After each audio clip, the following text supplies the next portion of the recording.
Assalamualaikum warahmatullahi wabarakatuh. Nama saya Risa Handayani dari Sosiologi semester 5 kelas D. Di sini, saya akan menjawab pertanyaan UTS dari Sosiologi Industri. Untuk pertanyaan pertama yaitu,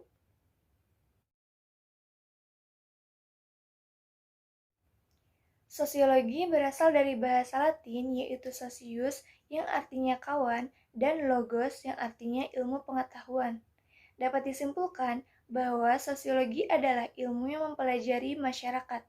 Beberapa ahli mendefinisikan sosiologi antara lain sebagai berikut. Nah, menurut Max Weber, sosiologi merupakan ilmu yang mempelajari mengenai tindakan-tindakan sosial. Menurut Emil Durkheim, sosiologi merupakan ilmu yang mempelajari fakta-fakta sosial. Sedangkan menurut Agiscombe menyatakan bahwa sosiologi adalah studi mengenai hukum-hukum dasar sosiologi atau gejala-gejala yang terdiri dari sosiologi statis dan sosiologis dinamis.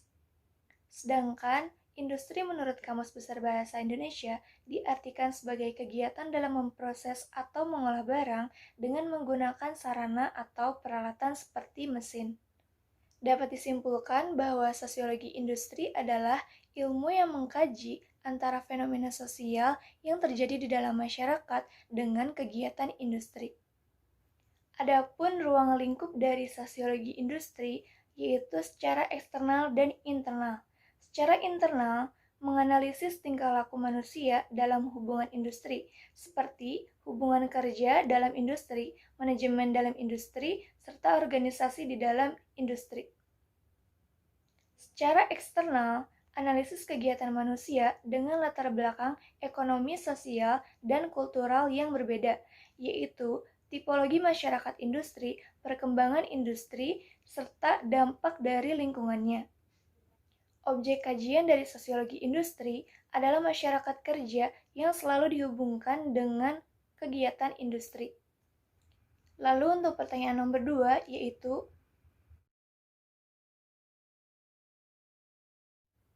industri kreatif dapat disebut juga dengan istilah industri budaya atau ekonomi kreatif. Industri kreatif adalah industri yang berasal dari pemanfaatan kreativitas atau keterampilan dan bakat individu untuk menciptakan lapangan pekerjaan dan mengeksploitasi daya kreasi dan daya cipta individu. Sektor-sektor pada industri kreatif antara lain sebagai berikut: pasar barang seni, kerajinan, periklanan, arsitektur, desain, video, film, dan fotografi, mode dan fashion, musik, televisi dan radio, kuliner, dan lain-lain. Untuk pertanyaan nomor 3 yaitu,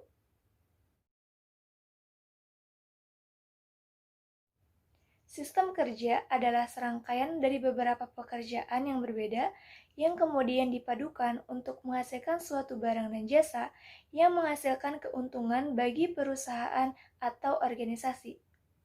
Untuk mendapatkan sistem kerja yang baik, maka kita perlu menganalisa dulu masalah-masalah yang muncul. Adapun langkah-langkahnya, yang pertama, mendefinisikan masalah, yang kedua, menganalisa masalah, yang ketiga, mencari alternatif solusi, yang keempat, mengevaluasi alternatif solusi, yang kelima, mengimplementasikan solusi. Peralihan fungsi lahan pertanian menjadi kawasan industri dan kawasan perumahan berdampak pada profesi masyarakat petani menjadi profesi lain, seperti menjadi karyawan dan buruh pabrik. Masyarakat industri umumnya itu tidak bergantung kepada orang lain, atau mereka cenderung individualis. Mereka memiliki sistem pembagian kerja yang tegas dan sesuai dengan kemampuannya atau profesionalitasnya, serta mereka tuh memiliki pemikiran yang rasional. Mereka juga memiliki budaya konsumeristik hedonisme karena faktor-faktor produksi. Selanjutnya, pertanyaan nomor 4.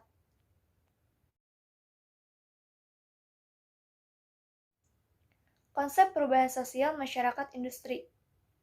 Terjadinya perubahan sosial karena adanya interaksi sosial antara manusia atau individu dan antar kelompok. Perubahan yang terjadi dapat berupa norma-norma, nilai-nilai sosial, pola-pola perilaku, susunan lembaga kemasyarakatan, dan lain-lain. Perubahan yang terjadi dapat berupa kemajuan atau progresif, dan dapat berupa kemunduran atau regresif. Menurut Selo Sumarjan, perubahan sosial adalah perubahan pada lembaga-lembaga kemasyarakatan di dalam suatu masyarakat yang mempengaruhi sistem sosialnya, termasuk di dalamnya itu nilai-nilai sosial, sikap, dan pola-pola perilaku di antara kelompok dalam masyarakat. Jenis-jenis perubahan dapat berupa perubahan cepat atau lambat, dapat berupa perubahan yang besar pengaruhnya atau kecil pengaruhnya, serta dapat juga berupa perubahan yang direncanakan atau tidak direncanakan. Adapun faktor pendorong perubahan sosial antara lain sebagai berikut. Yang pertama, kontak dengan masyarakat lain. Yang kedua, difusi dalam masyarakat. Yang ketiga, difusi antar masyarakat. Yang keempat, sistem pendidikan yang maju. Yang kelima, sistem stratifikasi yang terbuka. Yang keenam, orientasi pada masa depan. Yang ketujuh, penduduk yang heterogen, dan lain-lain. Pertanyaan nomor 5 sebagai berikut.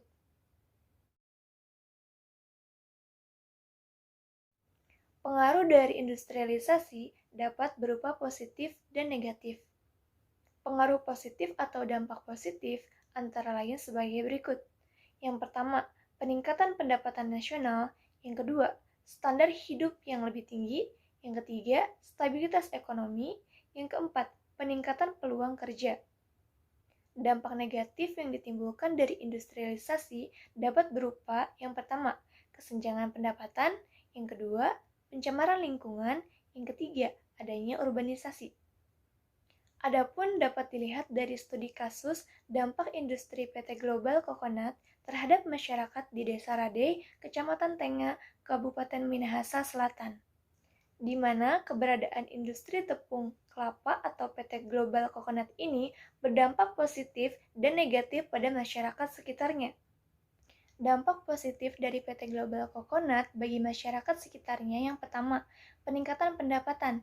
Seperti yang tadinya upahnya itu rendah menjadi meningkat, sehingga mereka dapat membiayai anak-anaknya untuk mendapatkan gelar sarjana. Yang kedua, tersedianya kesempatan kerja dan peluang berusaha. Sebelum mereka bekerja di industri, mereka menjadi buruh usaha batu bata, tukang jahit, serta buruh tani. Selain itu, adanya pengadaan jalan pertanian yang lebih baik dan adanya bantuan untuk kegiatan perayaan nasional di desa. Dampak negatif yang ditimbulkan yaitu bau limbah dan bau busuk. Bau limbah yang dihasilkan karena kurangnya maksimal pengolahan limbah. Dan bau busuk yang dihasilkan yaitu dari kelapa pecah hasil penyortiran yang kemudian mengalami keterlambatan pembersihan. Solusi dalam masalah-masalah tersebut yaitu yang pertama, dapat berupa segera membersihkan kelapa yang telah pecah dalam penyortiran agar tidak menimbulkan bau busuk. Yang kedua yaitu dengan program pengolahan limbah yang lebih maksimal seperti tidak membuangnya ke sungai atau ke dekat-dekat perumahan penduduk. Selain itu dapat dibicarakan langsung dengan perusahaan agar memiliki keputusan bersama.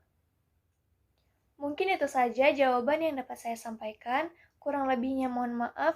Wabillahi taufiq wal hidayah. Wassalamualaikum warahmatullahi wabarakatuh.